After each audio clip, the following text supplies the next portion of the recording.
नमस्कार. मला या ठिकाणी बोलण्याची संधी दिली त्याबद्दल आपल्या सर्वांचा मी आभारी आहे. आपल्या सर्वांचा मी ऋणी. आपल्या सर्वांना मी धन्यवाद देतो. डॉक्टर बाबासाहेब आंबेडकर यांचं पूर्ण नाव भीमराव रामजी आंबेडकर. त्यांचा जन्म 14 एप्रिल 1891 रोजी झाला. मध्य प्रदेशातील महू या गावात त्यांचा जन्म झाला. डॉक्टर बाबासाहेब आंबेडकर यांचं जीवन आपणा सर्वांसाठी प्रेरणादायी आहे. खूपच प्रेरणादायी आहे की स्फूर्ती येईल, स्फूर्तीदायक त्यांचं जीवन आहे. एक, जगायचं कसं. 2, अन्यायाविरुद्ध लढायचं कसं. 3, संघर्षातून घडावं कसं आणि वादळासमोर उभं राहायचं कसं, हे डॉक्टर बाबासाहेब आंबेडकरांनी आपल्या कार्यातून, आपल्या आचरणातून, आपल्या कर्मातून आपणालाच फक्त नाही संपूर्ण जगाला दाखवून दिलेलं आहे की हे जीवनामध्ये संघर्ष करून त्यांचा आदर्श घेण्यासारखा आहे. बाबासाहेब आंबेडकर शिकत असताना अस्पृश्य म्हणून त्यांचा अपमान केला जात असे, हिणवलं जात असे, अवमान केला जात असे. बाबासाहेब आंबेडकर कधी निराश झाले नाही, कधी दुःखी झाले नाही, कधी वैफल्यग्रस्त झाले नाही. उलट त्याने जीवनामध्ये ध्येय ठरवलं. कोणतं ध्येय पहा, त्यांनी ध्येय ठरवलं जे दलित आहे, जे दलित आहेत, जे अस्पृश्य आहेत, जे शोषित आहेत, त्यांचा उद्धार करणारच, त्यांचा विकास करणारच हे त्यांनी ध्येय ठरवलं. स्वतःच्या जीवनामध्ये ध्येय ठरवलं आणि ध्येय साध्य करण्यासाठी एक हत्यार आहे हे त्यांनी ओळखलं, त्यांनी जाणलं. हे ध्येय साध्य करण्यासाठी एक हत्यार आहे आणि ते म्हणजे शिक्षण, शिक्षण आणि शिक्षण. शिक्षणाशिवाय पर्याय नाही.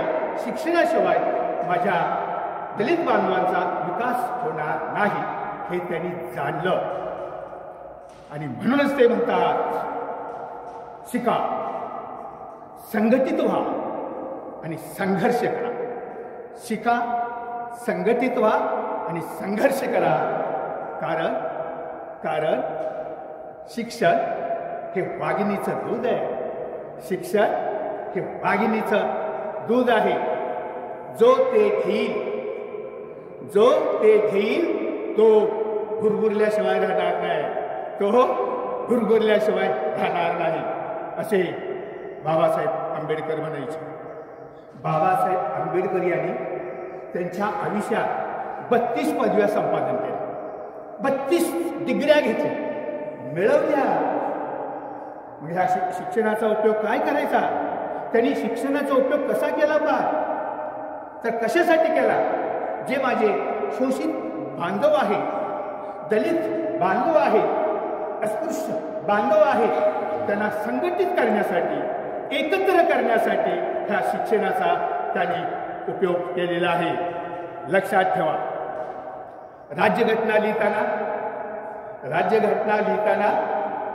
त्यांनी अनेक देशांची राज्यघटना वाचली, अभ्यास केला.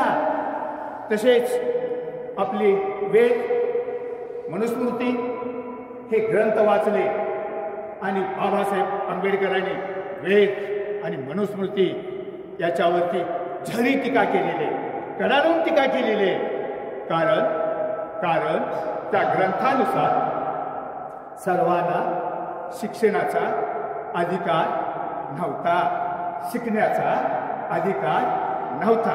ठराविक लोकांनाच शिक्षणाची परवानगी होती, अधिकार होता. बहुजनांना शिक्षणाचा अधिकार नव्हता, स्त्रियांना शिक्षणाचा अधिकार नव्हता. एवढंच काय, ब्राह्मणांच्या स्त्रियांनाही शिक्षणाचा अधिकार नव्हता.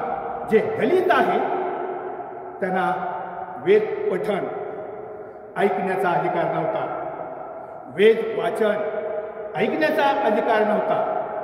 आणि म्हणून डॉक्टर बाबासाहेब आंबेडकर यांनी वेद आणि मनुस्मृती याच्यावर कडाडून टीका केलेली, जबरदस्त टीका केलेली. एक रामायणातलं तुम्हाला उदाहरण सांगतो. रामायणामध्ये एक ब्राह्मण काय म्हणतो पहा, एका ब्राह्मणाचा मुलगा वारला, मरण पावला, मृत्युमुखी पडला. तो ब्राह्मण काय म्हणतो, माझा मुलगा मृत्युमुखी पडला, मरण पावला. कारण काय? कारण एका अस्पृश्य मुलानं, दलित मुलानं वेद पठण ऐकलं, वेद वाचन ऐकलं, म्हणून माझा मुलगा मरण पावला, म्हणून माझा मुलगा मृत्युमुखी पावला. मग त्यानं तक्रार कुठे केली? ही तक्रार कुठे गेली? श्रीरामाकडे तक्रार केली, सांगितलं माझा मुलगा मरण पावलेला आहे, मृत्युमुखी पावलेले, आणि ह्याला कारण दलित मुलगा आहे. दलित मुलानं वेद पठण ऐकलं, वेद वाचन ऐकलं, म्हणून माझा मुलगा मरण पावला. आणि मग श्रीरामाने त्या दलित मुलाचा शिरछेद केला, मारून टाकला, खलास केला. आणि म्हणून मित्रांनो मी म्हणतो, मागच्या 3 कलियुगापेक्षा हे आत्ताचं युग उत्तम आहे. कलियुग सुंदर आहे, हे कलमयुग आहे, हे संविधान युग आहे.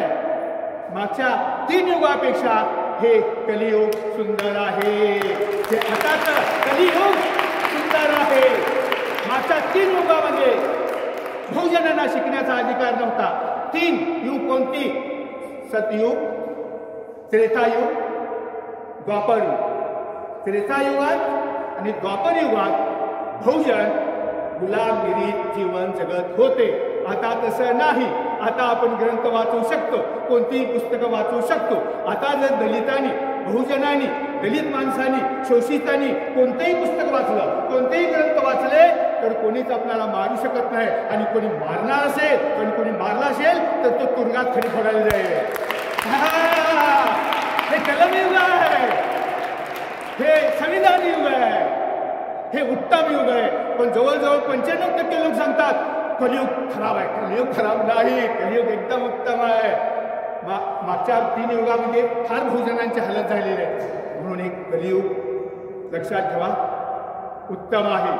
हे कोण सांगतं?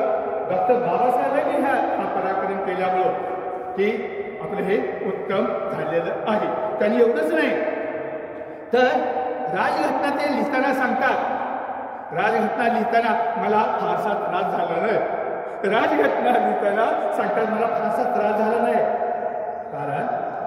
कारण माझ्यासमोर छत्रपती शिवाजी महाराजांचा आदर्श होता. माझ्यासमोर छत्रपती शिवाजी महाराजांचा आदर्श होता. मी शिवचरित्र वाचलेलं आहे. आणि म्हणून मला ही राज्यघटना लिहिताना, संविधान लिहिताना फारसा त्रास झाला नाही. असं कोण सांगतं? डॉक्टर बाबासाहेब आंबेडकर सांगतात. आणि ते काय करतात बघा, आपण सुद्धा कोणा आता पत्र लिहित नाही, मोबाईलवर आलो. पूर्वी पत्र लिहायची तर बाबासाहेब आंबेडकर पत्र लिहिताना सुरुवातीला वरच्या बाजूस जय शिवराय लिहायचे आणि मग पत्र लिहिण्यास सुरुवात करायचे. जय शिवराय. कुणालाही पत्र लिहिताना बाबासाहेब आंबेडकर वरच्या बाजूस जय शिवराय आणि मग पत्राला सुरुवात करतात. पत्र लिहिणार आदर होतो. बरेच लोक बाबासाहेब आंबेडकरांना विचारतात, का हो तुमचा कल बुद्धांच्या विचारसरणीकडे का आहे? बुद्धांच्या विचाराकडे तुमचा कल का आहे? विचारधारेकडे तुमचा कल का आहे? बाबासाहेब यांनी उत्तर काय दिलं बघा. डॉक्टर बाबासाहेब आंबेडकर यांनी सांगितलं, मी इंग्रजी 4थीत पास झालो म्हणून माझ्या समाजातील लोकांनी माझा सत्कार करायचा ठरवला. माझा सत्कार करायचा ठरवला, सभा घेऊन अभिनंदन करायचं ठरवलं. कारण त्यांना वाटत होतं आमच्या समाजामध्ये 4थी पास झालेला हा एकमेव विद्यार्थी आहे, हा पहिलाच विद्यार्थी आहे बाबासाहेब आंबेडकर, म्हणून त्यांचा सभा घेऊन सत्कार करायचा, अभिनंदन करायचं ठरवलं त्यांनी. कारण भीमरावांनी उच्च स्तर गाठलेला आहे. भीमरावांनी उच्च स्तर गाठलेला आहे, उच्च स्तरावर गेलेले आहेत, म्हणून त्यांचा सन्मान करायचा आहे असं त्यांच्या समाजातील आयोजकांनी ठरवले. ते आयोजक रामजी बाबांकडे गेले, बाबासाहेबांच्या वडिलांकडे गेले आणि सांगितलं, आम्हाला भीमरावांचा जय जयकार करायचा आहे, अभिनंदन करायचं आहे, कौतुक करायचं आहे, सभा घ्यायचे, सत्कार करायचे. रामजी बाबा म्हणाले, असं काय करायचं नाही, माझा मुलगा बिघडे, ही मुलं बिघडतील अशानं, सत्कार वगैरे काही करायचं नाही. आणि माझ्या भीमरावांनी काय केले असं वेगळं? फक्त एक परीक्षा पास झाले बस, बाकी काही नाही. फक्त एक परीक्षा पास झालाय, बाकी काहीच केलं नाही, सत्कार करायचा नाही. आयोजक नियोजक निराश झाले, पण जिद्द सोडली नाही. मग त्यांनी काय केलं? रामजी बाबांचे जे मित्र होते जिवलग, दादा केळुसकर त्यांच्याकडे गेले आणि त्यांना मध्यस्थी करायला सांगितले. दादा केळुसकर यांनी मध्यस्थी करायला तयार झाले, संमती दर्शवले आणि शेवटी रामजी बाबांना, बाबासाहेब आंबेडकरांच्या वडिलांना अभिनंदन करण्यासाठी, सत्कार करण्यासाठी मुलाचा परवानगी द्यावी लागली.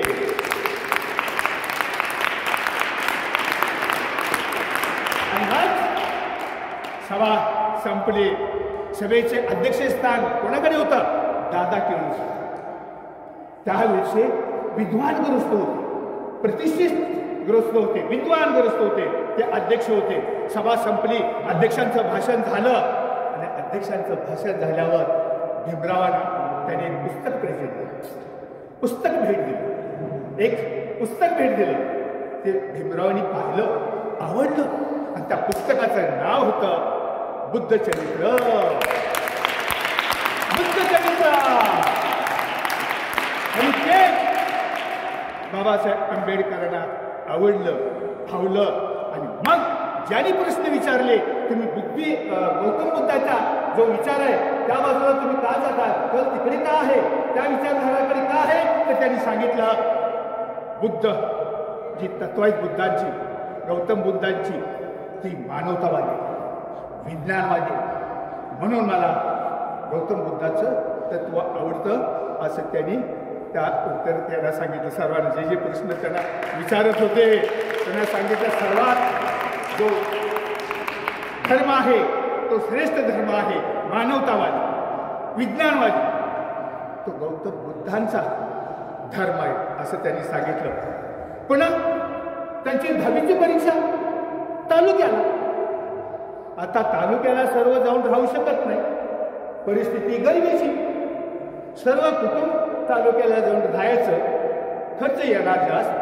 मग रामजी बाबांनी, बाबासाहेबांच्या वडिलांनी काय केलं पहा, 10वीची परीक्षा तालुक्याला खोली घेतली आणि दोघंच राहू लागले. एक रामजी बाबा आणि भीमराव, वडील आणि मुलगा. 10वीची परीक्षा. भीमराव सकाळी 11ला शाळेला जाणार आणि 3 वाजता पेपर सुटल्यावर येणार घरी. संध्याकाळी स्वयंपाक कोण करणार? रामजी बाबा स्वयंपाक करणार, वडील स्वयंपाक करणार. आणि जेवायला संध्याकाळी बाबासाहेब बसायचे, भीमराव बसायचे आणि जेवत असताना वडिलांना विचारायचे, बाबा तुमचं जेवण, बाबा तुमचं जेवण. बाबा म्हणायचे, रामजी बाबा म्हणायचे, तुम्ही जेवण करा, तुम्ही जेवण करा, तुमचं जेवण चालू द्या, तुमचं जेवण संपलं की मी जेवण करतो, तुम्ही जेवण घ्यावं भीमराव, नंतर मी जेवण करतो. दुसऱ्या दिवशी पेपर सुटला, घरी आले, जेवायला बसले बाबासाहेब. आपल्या वडिलांना म्हणतात रामजी बाबांना, बाबा तुमचं जेवण. वडील रामजी म्हणतात तुम्ही जेवून घ्या, मी नंतर जेवे. तुम्ही जेवण घ्या, जेवून घ्या, मी नंतर जेवे. आणि तिसऱ्या दिवशी पेपर सुटल्यावर घरी आले आणि संध्याकाळी जेवायला बसले. आणि मग बाबासाहेबांच्या लक्षात आलं, भीमरावांच्या लक्षात आलं, बुट्टीत भाकरी शिल्लक राहते. मी जेवल्या टोपलीत भाकरीची शिल्लक राहत नाही. ओळखलं त्याने. 3 दिवस झालं पाहतो मी जेवल्यानंतर टोपलीत भाकरीच राहत नाही. त्या टोपलीमध्ये भाकरीच राहत नाही. पण माझे बाबा जेवतात काय, माझे बाबा खातात काय, माझ्या बाबांना भूक का लागत नाही, माझ्या बाबांना त्रास होत नाही का. 3 दिवस मी पाहतोय जेवतो म्हणतात आणि मला सांगतात तुम्ही जेवण करून घ्या, मी नंतर जेवतो. आणि बुट्टीत तर भाकरी नसते. आपल्या वडिलांना प्रश्न विचारला, आपल्या वडिलांना त्यांनी प्रश्न विचारला की तुम्हाला भूक लागत नाही का. मला तुम्ही प्रत्येक वेळेला सांगता जेवण करून घ्या, जेवण करून घ्या, जेवण करून घ्या, आणि तुम्ही तर प्रत्यक्षात जेवत नाही. मग तुम्हाला भूक लागत नाही का. वडिलांनी काय उत्तर दिलं पा. वडिलांनी उत्तर दिलं, भीमराव माझी भाकरीनं भूक लागत नाही. भीमराव वडील सांगतात माझी काय भाकरीनं भूक भागत नाही. तर तुम्ही इतके मोठे व्हा की तुमच्याकडे पाहताना माझी मान उंच करावी लागेल. तुम्ही इतके मोठे व्हा की तुमच्याकडे पाहताना माझी मान मला उंच करावी लागेल आणि संपूर्ण जग तुमचा जय जयकार करेल. संपूर्ण जग तुमचा जय जयकार करेल. तेव्हा माझी भूक भागेल, तेव्हा माझी भूक भागेल, तेव्हा माझं पोट भरेल. रामजी बाबांसारखे असे प्रत्येक वडील आहे. तुमचेही आता वडील तसेच आहे. प्रत्येकाची इच्छा आहे माझ्या मुलानं मोठं व्हावं, माझ्या मुलानं मोठं व्हावं, भरपूर शिकावं. आणि तुमच्यासाठी आई वडील रोजगार करतील, घाम घालतील, उपाशी राहतील. रामजी बाबांसारखं लोक वडील तुमचे उपाशी राहतील. त्यांची स्वप्न तुम्ही पूर्ण करायचे. की नुसतं व्याख्यान ऐकायचं नाही. ही जसं बाबासाहेब आंबेडकरांनी वडिलांची इच्छा पूर्ण केली तसं तुमच्या वडिलांची पण अपेक्षा आहे, स्वप्न आहे ते तुम्ही पूर्ण करायचे. लक्षात ठेवा की ते गरीबच होते. बाबासाहेब आंबेडकर 32 पदव्या कमवल्या. तसं तुम्ही सुद्धा तुमच्या वडिलांची इच्छा पूर्ण करायची आणि तुम्ही इच्छा पूर्ण करणार, वडिलांची स्वप्न पूर्ण करणार याची मला खात्री आहे. मी पण गरिबीतून गेलेलो आहे. माझ्याही वडिलांची इच्छा होती अशिक्षित, म्हणजे शिक्षण थोडं झालेलं, 4थी 5वी झालं असेल, आधी ऐकणाऱ्याने गरीब, दुसऱ्यांची जनावरं राखायची अर्धलीनं माझे वडील आणि माळावर चारायला जायचे. मी सुद्धा 5वी 6वी 7वीला शाळा सुटल्यावर माळावर मी चारायला जनावर घेऊन जात होतो. आई रोजगारला जात होतो. मी 5वी 6वी 7वीला असताना रोजगार केलाय मी. आणि वडिलांची इच्छा पूर्ण केली. वडील म्हणाले बाळा तू ग्रॅज्युएट हो. मी ग्रॅज्युएट झालो, मी शिक्षक झालो. वडिलांची इच्छा, वडिलांचं स्वप्न. एक वेळ अशी होती संध्याकाळी जेवायला मला अन्न नव्हतं, आमच्या कुटुंबाला जेवायला अन्न नव्हतं. 4 आण्याचे फुटाणे आणले आणि ते पण उदार. परिस्थिती सुधारल्यानंतर दुकानदाराचे पैसे दिले वडिलांनी आणि ते 4 आण्याचे फुटाणे मी 5-6 जण एकत्र बसून खात होतो आणि पाणी पित होतो. अशा परिस्थितीतून मी आलो. गरिबीतून मनुष्य संघर्ष करतो. लक्षात ठेवा, गरीब घरात जन्माला येणं हा तुमचा दोष नाही, पण गरीब घरातच मरणं हा तुमचा दोष आहे. गरीब घरात जन्माला येणं हा आपला दोष नाही, पण गरीब घरात जर मरणार असाल तर तो तुमचा दोष आहे. तुम्ही गुन्हेगार आहात. मी वडिलांची इच्छा पूर्ण केली. माझी पण माझ्या मुलाकडून इच्छा होती की मी मास्टर झालो, माझ्यापेक्षा तो मोठा व्हावा. आत्ताच सरांनी सांगितलं की माझा मुलगा डॉक्टर आहे, चांदोलीला मोठं हॉस्पिटल आहे. भारत पेट्रोलियम नदीच्या पुढच्या बाजूला, इकडे खेळ नदी ओलांडली की उजव्या बाजूला तुम्ही पुण्याला जाताना बघा साळुंखे हॉस्पिटल, मल्टी स्पेशालिटी, मोठं हॉस्पिटल आहे.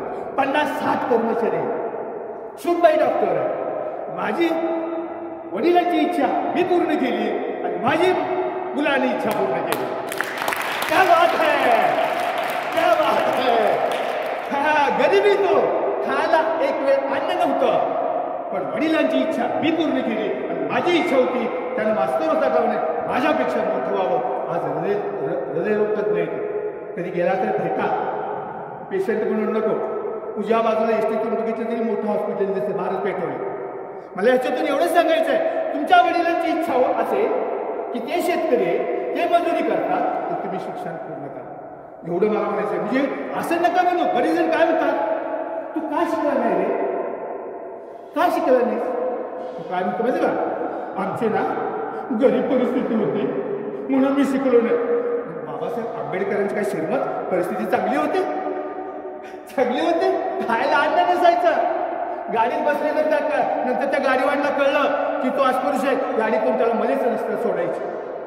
आणि तो गाडीवान गाडीत बसत नव्हता, चालत जात होता बाईला घेऊन गाडी घेऊन, आणि ती गाडी लिहायचा मग बसायचा. का वाटलं पानवट्यावर मार खाल्लाय डॉक्टर बाबासाहेब आंबेडकरांनी.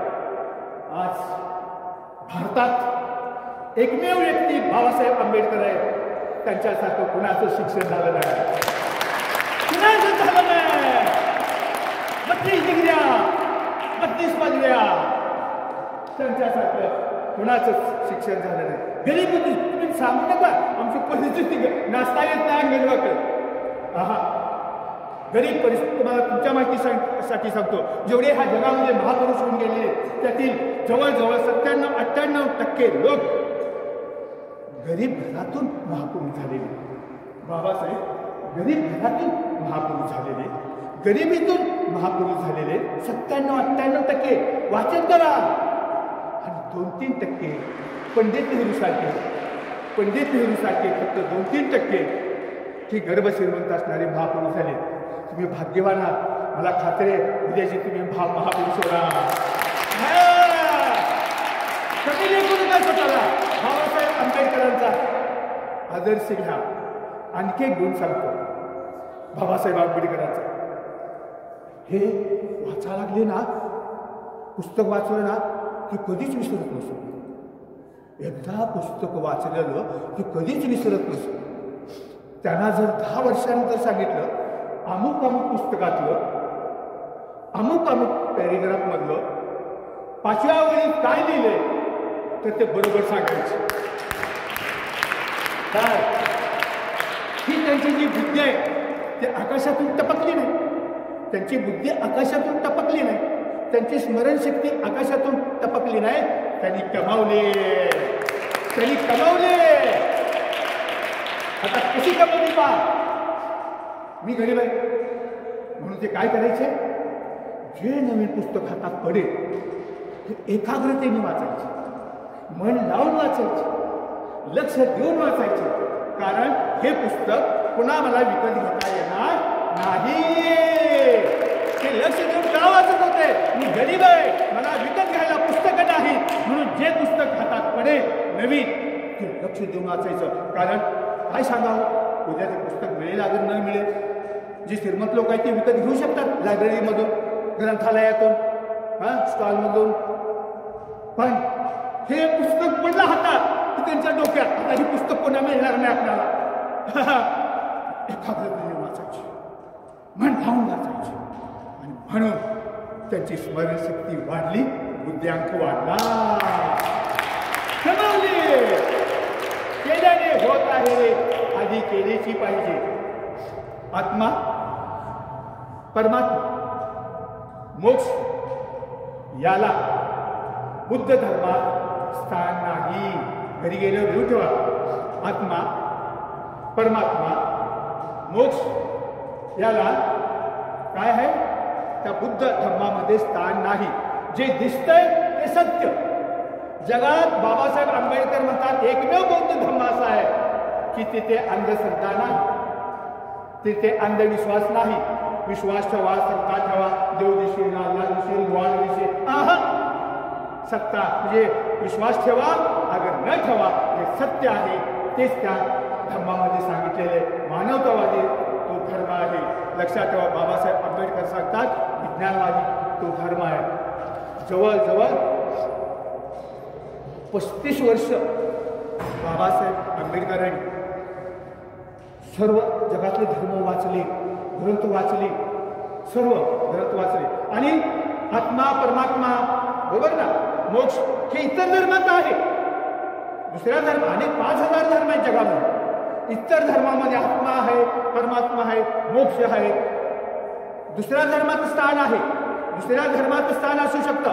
पण बौद्ध धर्मात जे दिसत नाही, जे कळत नाही, जे समजत नाही, जे उमजत नाही, जे इंद्रियानं समजत नाही, त्याला बुद्ध धर्मात स्थान नाही.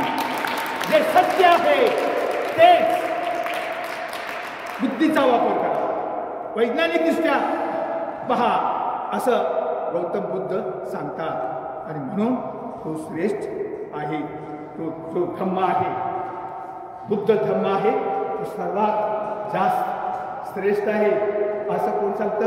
बाबासाहेब आंबेडकर सांगतात. आणि मग ते पुढे सांगतात, जर एखाद्या विज्ञाननिष्ठ माणसाला, व्यक्तीला धम्म हवा असेल, धर्म हवा असेल, एखाद्या आधुनिक माणसाला धर्म हवा असेल तर बुद्ध धर्म स्वीकारा.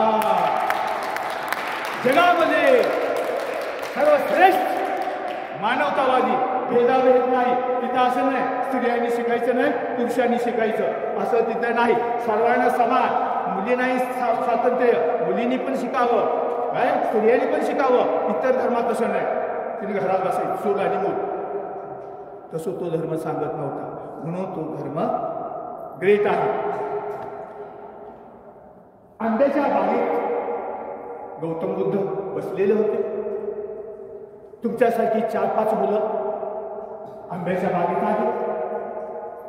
एकाने आंबा खायचा होता, दगड घेतला आणि आंब्याच्या झाडावर दगड मारला. चुकून तो दगड गौतम बुद्धांच्या कपाळावर बसला. जखम झाली, रक्त येऊ लागलं.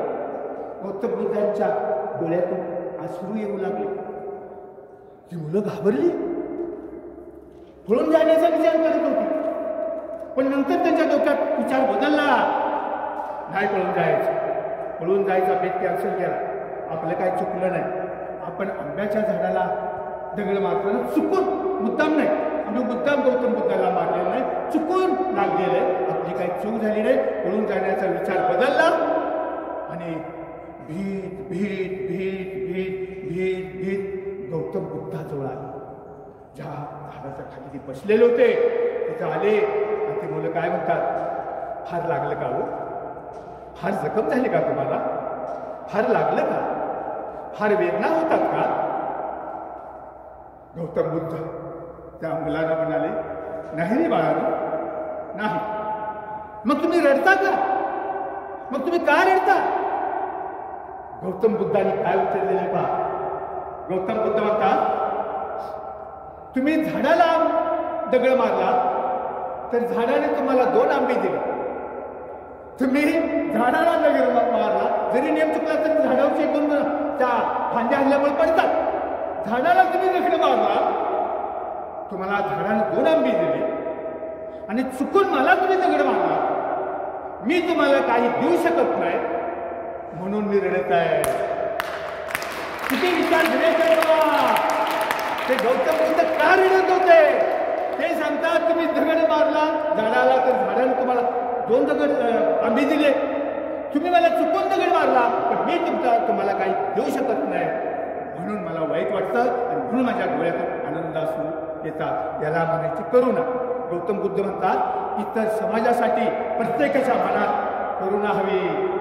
प्रत्येकाच्या मनात दुसऱ्या समाजाबद्दल, इतर समाजाबद्दल करुणा हवी. गौतम बुद्धांची 3 तत्व आहे. कोणती बघा. 1 करुणा, 2 प्रज्ञा, ज्ञान. प्रत्येकाने ज्ञान घेतलं पाहिजे. ज्ञान घेतलं, प्रज्ञा घेतली तर तुम्ही अंधश्रद्धेपासून दूर जा.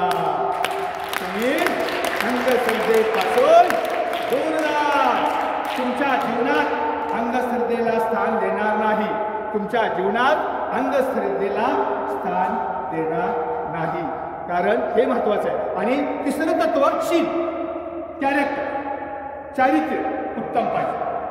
शील चांगलं नसेल तुमच्या त्या प्रज्ञेला काहीच उपयोग नाही, काहीच अर्थ नाही.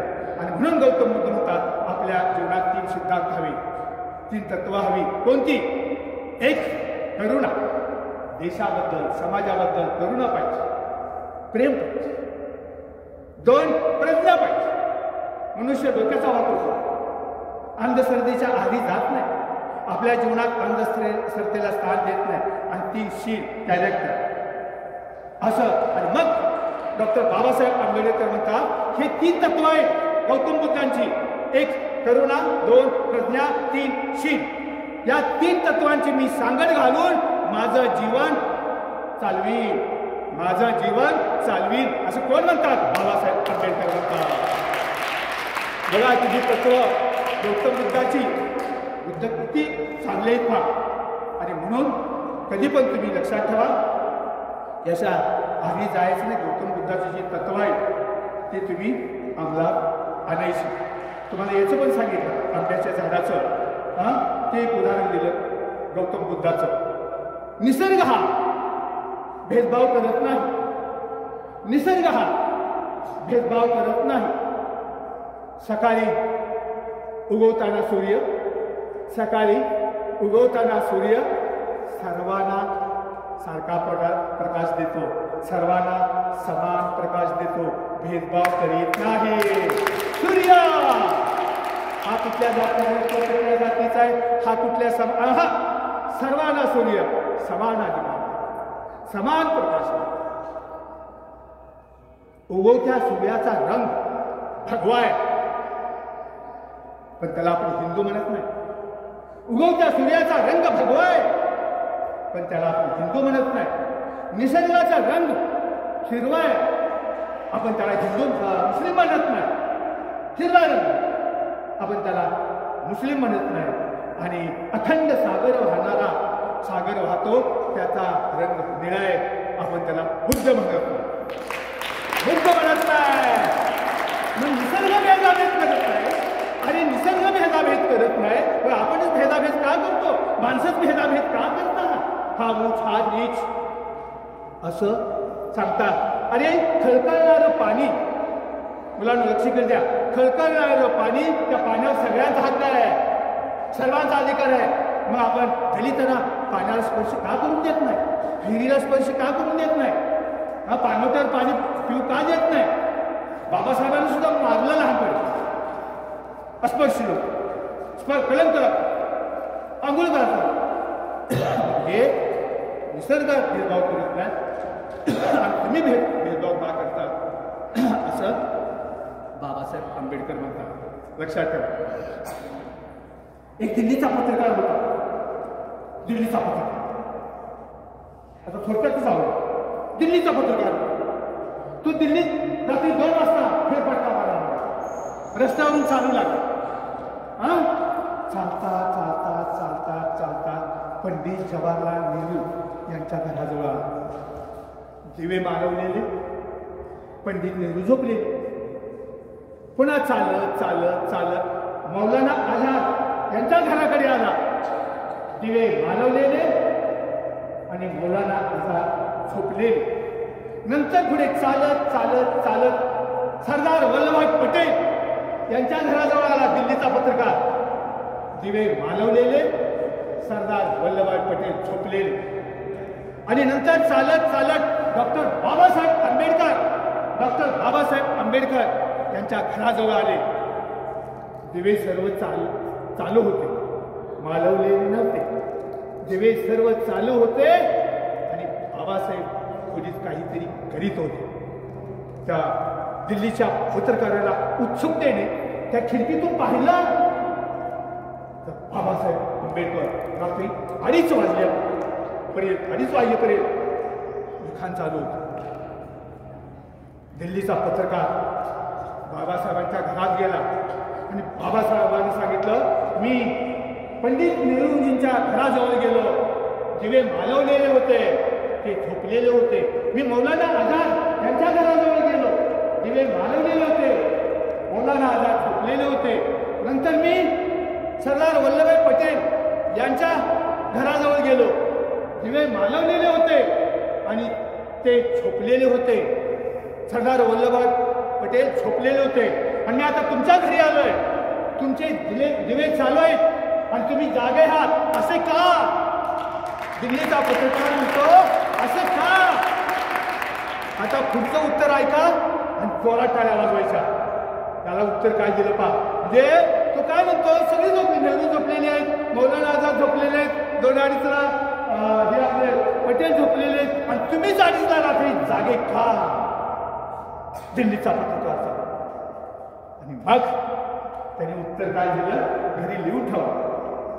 ते काय म्हणतात बघा, बाबासाहेब आंबेडकर त्या दिल्लीच्या पत्रकाराला म्हणतात, ते सर्व झोपलेले, ते सर्व झोपलेले कारण त्यांचा समाज जागा आहे. ते सर्व झोपलेले, ते सर्व झोपलेले, त्यांचा समाज जागा आहे आणि मी जागा आहे कारण आमचा समाज झोपलेला आहे. मी जागा आहे कारण आमचा समाज झोपलेला आहे. म्हणून मी जागा आहे. जोपर्यंत आमचा समाज जागा होत नाही तोपर्यंत मला झोपण्याचा अधिकार नाही. तोपर्यंत मला झोपण्याचा अधिकार नाही, विश्रांती घेण्याचा अधिकार नाही. जोपर्यंत माझा समाज जागा होत नाही तोपर्यंत मला विश्रांती घेण्याचा अधिकार नाही. मित्रांनो, प्रत्येक क्षण बाबासाहेब आंबेडकरांनी दलितांसाठी, शोषितांसाठी, अस्पृश्य लोकांसाठी प्रत्येक क्षण व्यतीत केलेलं आहे, समर्पित केलेलं आहे. किती या समाजासाठी त्यांनी किती ध्येय ठेवलेले मोठं पहा. अशी व्यक्ती पुन्हा होऊ नाही इतकी ती व्यक्ती महान होती की त्यांनी काय केलं, आपला समाज सुधारला पाहिजे. दिल्लीचा तुम्हाला पत्रकाराचं उदाहरण दिलं. आता शेवटचं उदाहरण, Hindu code bill. Hindu code bill बाबासाहेबांनी तयार केलं. हिंदू कोड बिल म्हणजे काय? स्त्रियांना शिक्षण आणि स्त्रियांचे मूलभूत हक्क. कारण आपल्या स्त्रियांना शिक्षण मिळत नव्हतं. स्त्रियांना शिक्षण आणि स्त्रियांचे मूलभूत हक्क यासाठी बाबासाहेब आंबेडकरांनी कार्य केलेलं आहे. त्यासाठी बाबासाहेबांनी कार्य केलेलं आहे. धर्म स्त्रीला उपभोग वस्तू मानतो, समजतो. घरी गेल्यावर लिहून ठेवा. धर्म, जे धर्म आहे, बौद्ध धर्म सोडून इतर धर्म आहे, ते ठराविक धर्म आहे. त्या धर्मात स्त्रीला उपभोग वस्तू समजली जाते. आणि एक उदाहरण देतो. कुमार अवस्थेत त्या मुलीची देखरेख कोणी करायची? बापाने, वडिलांनी. आणि कुमार अवस्थेत म्हणजे एकदम लहान असताना मुलीची देखभाल कोणी करायची? बापाने करायची. युवा अवस्थेत, तरुण झाल्यावर पतीने देखरेख करायची, काळजी घ्यायची. आणि वृद्धावस्था झाल्यावर त्या स्त्रीची मुलाच्या देखरेखीखाली राहील, पुत्राच्या देखरेखीखाली राहील. की पुढचं वाक्य लिहून ठेवा. त्यात लिहिलेलं आहे, मनुस्मृतीमध्ये लिहिलेलं आहे, स्त्रियांना स्वातंत्र्य देऊ नये, स्त्रियांना बंधनात ठेवावे, स्त्रियांना ताब्यात ठेवावे, नाहीतर दोन्ही कुळाची बदनामी होईल. घरी गेल्यावर वाचा, माझ्या मनाचं सांगत नाही. मनुस्मृती अध्याय 9 श्लोक 3 आणि 5. पुन्हा एकदा मनुस्मृती अध्याय 9 3 श्लोक आणि 5 वाचा. त्यात स्त्रीला दुय्यम स्थान दिलेलं आहे, नीच समजलेलं आहे, शूद्र समजलेलं आहे. याच्यापेक्षा भयानक गीतेमध्ये शेवटचाच मुद्दा घेतलाय, याच्यापेक्षा गीतेमध्ये भयानक लिहिलेलं आहे, जबरदस्त, नको ती लिहिलेलं आहे. उदाहरण दिलं, जन्माचं कारण पाप आहे असे कोणती प्राणी, घरी लिहून ठेवा, गीतेत उल्लेख आहे. जन्माचं कारण पाप आहे असे प्राणी कोणते? 1 स्त्री, 2 वैश्य, 3 शूद्र. पुन्हा ऐका की जन्माचं कारण पाप आहे असे प्राणी कोणते? 1 स्त्री, वैश्य, शूद्र. असं गीतेमध्ये उल्लेख आहे. घरी गेल्यावर वाचा, कोणाकडे गीता असेल तर. अध्याय, त्याच्यातला अध्याय सांगतो, अध्याय 9 श्लोक 32 भगवद्गीता. अध्याय 9 श्लोक 32 वाचा. कमाल आहे बाबा, किती भयानक आहे. कोणी डोकं चालवतच नाही. अरे स्त्री जर पापी आहे तर तिच्या पोटी तुम्ही जन्म का घेता? साधी गोष्ट आहे. स्त्री जर पापी आहे, आता मी क्षत्रिय आहे, मी क्षत्रिय आहे. माझ्या आईला तुम्ही काय करून टाकलं? पाप योनी करून टाकलं. तिला पाप योनी म्हणतात. माझी आई जर पाप योनी असेल, स्त्री जर पाप योनी असेल, तर मी पुण्यवान कसा? जन्म झाल्या डोकं चालवा. मी कसं पुण्यवान? माझ्या आईला तुम्ही पाप योनी सांगितलं, पाप योनी म्हणता. ब्राह्मणाचा मुलगा आहे, आईच्या पोटातून जन्माला येतो, पण ती स्त्री काय आहे? पाप योनी आहे, पापी आहे. जन्माचं कारण काय? तिचं पाप केले मागच्या जन्मी, म्हणून ती पाप योनी आहे. मग जन्माला येणारा मुलगा पुण्यवान कसा? आणि म्हणून मला म्हणायचं आहे, विचार करा. माझं सकाळी डोकं चालतं हे. जर आई माझी सगळी जगातली ह्याच्या स्त्रिया जर पाप योनी असतील, तर मग मी कसा पुण्यवान? वैश्य फक्त पाप योनी, शूद्र पाप योनी, स्त्रिया सगळ्या पाप योनी, आणि क्षत्रिय ब्राह्मण जे पुरुष आहेत ते पुण्यवान. तुम्ही काय दुसऱ्या कुठल्या वस्तूतून जन्माला येता का? तुम्ही ते स्त्रियापासूनच जन्माला आले ना. म्हणून लक्षात ठेवा, जन्मात मरेपर्यंत भेदभाव करायचा नाही. आई असो, बहीण असो, पत्नी असो, सगळ्यांच्या आजकाल मुली ह्या बाबासाहेबांच्या संविधान कलममुळं सगळ्या मुली शिकत आहे. संविधान हे कलमयुग आहे. हे राज्यघटनेनं आपल्याला अधिकार दिलाय. आज अनेक शिक्षकांच्या स्त्रिया देखील प्राध्यापिका, शिक्षिका आहेत. दररोज आपल्या घरात हा बाबासाहेबांचा फोटो पाहिजे, दररोज यांच्या पाया पडलं पाहिजे. पण प्रत्येकाच्या घरात आता स्त्रिया शिकलेल्या आहेत आणि पगार आणून देतात घरात. यांचे उपकार आहेत. राज्यघटना, सावित्रीबाई फुले, ज्योतिबा फुले.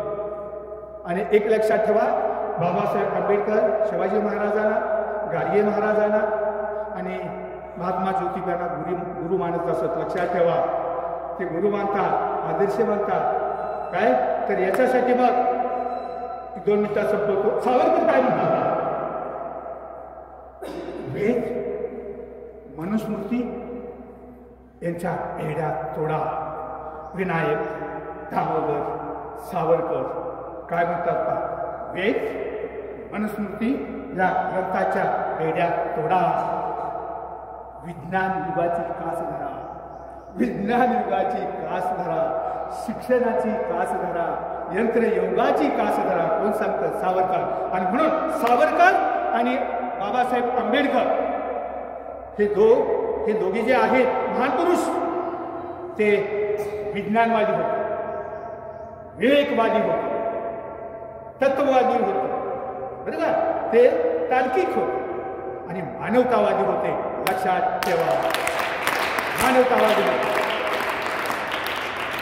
आता माझी एक कविता वाचून दाखवतो आणि माझं भाषण संपवू. माझ्या कवितेचं नाव आहे निर्माता. आत्ताच माझी ओळख करून देताना सरांनी सांगितलं की साळुंखे सर व्याख्याते आहेत, कवी आहेत, लेखक आहेत. जवळजवळ तुमच्या ह्या विद्यालयात म्हणजे 4-5 व्याख्यान झालेले. तुम्ही सर्व जर मला ओळखता, मला सहकार्य करता, हे सगळं जॉईन करण्यामध्ये. तर ह्या कवितेचं नाव आहे निर्माता. छोट्या छोट्या गोष्टी, शेवटची सगळं काय, छोट्या छोट्या गोष्टी करतात हृदयात घरटी, करतात हृदयात घरटी. मानव देवतांची निर्मिती, मानव देवतांची निर्मिती अर्थ सांगून जाते, अर्थ सांगून जाते. विश्वनिर्माता देव, विश्वनिर्माता देव, विश्व विजेता मानव, विश्व विजेता मानव. एका ठिकाणी भेटले देव आणि मानव एका ठिकाणी भेटले, एकाच वेळी म्हणाले, एकाच वेळी म्हणाले, तूच माझा निर्माता, तूच माझा निर्माता, तूच माझा पालनहर्ता, तूच माझा पालनहर्ता. मानवाचा निर्माता देव, मानवाचा निर्माता देव, देवाचा निर्माता मानव, देवाचा निर्माता मानव. या अफाट विश्वामध्ये, या अफाट विश्वामध्ये, या सुंदर सृष्टीमध्ये, या सुंदर सृष्टीमध्ये सोडून मानव प्राणी, ह्या सृष्टीवर मानव प्राणी नाही तसं समजा थोडा वेळ, बाकी सगळे प्राणी आहेत, फक्त मानव प्राणी नाही. सोडून मानव प्राणी असते इतर प्राणी, देव नसता आला, देव नसता आला या विश्वात जन्माला, या विश्वात जन्माला. केलं देवाला निर्माण, या देवाला निर्माण कुणी केला? या कल्पनावादी मानवानं, या कल्पनावादी मानवानं, या कल्पनावादी मानवानं. आता माझ्या अभ्यासात आले ते सांगतो. वैज्ञानिक दृष्टिकोन, 450 कोटी वर्षापूर्वी सूर्यापासून पृथ्वी अलग झाली. व्यवस्थित आहे का? 450 कोटी वर्षापूर्वी पृथ्वी सूर्यापासून गोळा बाजूला झाला. किती वर्षापूर्वी? 450 कोटी वर्षापूर्वी. 350 वर्षापूर्वी, 350 कोटी वर्षापूर्वी पृथ्वी थंड झाली. 450 कोटी वर्षापूर्वी पृथ्वी थंड झाली. पृथ्वीवरती पाणी निर्माण झालं. 250 कोटी वर्षापूर्वी, मी अभ्यास केला, वाचलंय, 250 कोटी वर्षापूर्वी जलचर प्राणी निर्माण झाला, पाण्यातला प्राणी निर्माण झाला. मच्छी, सुवर वगैरे जे पाण्यातले प्राणी आहेत ना पाण्यातले, ते निर्माण झाले. कधी? 250 कोटी वर्षापूर्वी. नंतर हळूहळू जलचर प्राणी, जमिनीवरचा प्राणी निर्माण झाला. आता पुढं वाक्य हे घरी लिहून ठेवा. 250 कोटी वर्षापूर्वी मानव जन्माला आला नव्हता, मानव जन्माला आला नव्हता, माणूस जन्माला आला नव्हता. म्हणून त्यावेळेला मंदिर नव्हती, मशीद नव्हती, चर्च नव्हतं, ईश्वर नव्हते, गॉड नव्हता, अल्लाह नव्हता. 250 कोटी वर्षापूर्वी, कारण मानवच नव्हता. म्हणजे कविता तुम्ही ऐकली का? की माणसाने निर्माण केली, पण त्यावेळेला माणूसच नव्हता. मग माणूस निर्माण कधी झाला? 10 लाख वर्षापूर्वी आधी मानव निर्माण झाला. आधी मानव म्हणजे जास्त डोकं नाही, बुद्धी नाही, कपडे, आपलं कपडे नाही, उडच ती झाडाची पानं झाकून यायची शरीराला. 10 लाख वर्षापूर्वी. आणि 1 लाख वर्षापूर्वी आधुनिक मानव आत्ताचा हुशार 1 लाख वर्षापूर्वी आफ्रिकेमध्ये जन्माला. आपण सर्वजण आफ्रिकन आहोत, आपले पूर्वज सगळे आफ्रिकन आहेत, लक्षात ठेवा. आणि मग त्या आधुनिक मानवानं डोकं चालवलं, ही पृथ्वी, ही सृष्टी निर्माण करणारी अदृश्य शक्ती आहे, महान शक्ती आहे, बनवणारा कोणीतरी महान आहे. आणि त्या अदृश्य शक्तीला कोणी देव मानलं, कोणी अल्लाह मानलं, कोणी गॉड मानलं. आणि मग मंदिर बांधायला सुरुवात केली, मग मशीद बांधायला सुरुवात केली, मग चर्च बांधायला सुरुवात केली. लक्षात ठेवा. आणि अशा तऱ्हेनं ह्या पृथ्वीवर वेगवेगळ्या ठिकाणी लोक राहू लागले. आफ्रिकन जो देश आहे ती कमी पडू लागला, लोकसंख्या वाढली आणि ठिकठिकाणी लोक ह्या पृथ्वी तलावर राहू लागले. आणि आज अशा तऱ्हेनं 240 देश निर्माण झाले. अशा तऱ्हेनं आज 240 देश निर्माण झाले. मला एवढं सांगायचं आहे, हे सर्व आपल्या हातात आहे. आपण काल्पनिक देव निर्माण केले. देव माणसात आहे, मानवतावादी, स्त्री पुरुष समानता, तिथे भेदभाव नाही, श्रद्धेला स्थान नाही गौतम बुद्धाच्या थंबामध्ये. लक्षात ठेवा. माझं तुम्ही सर्वांनी ऐकून घेतलं आणि आपण सर्वांना वंदन करून मी आपली रजा घेतो. जय हिंद, जय भारत.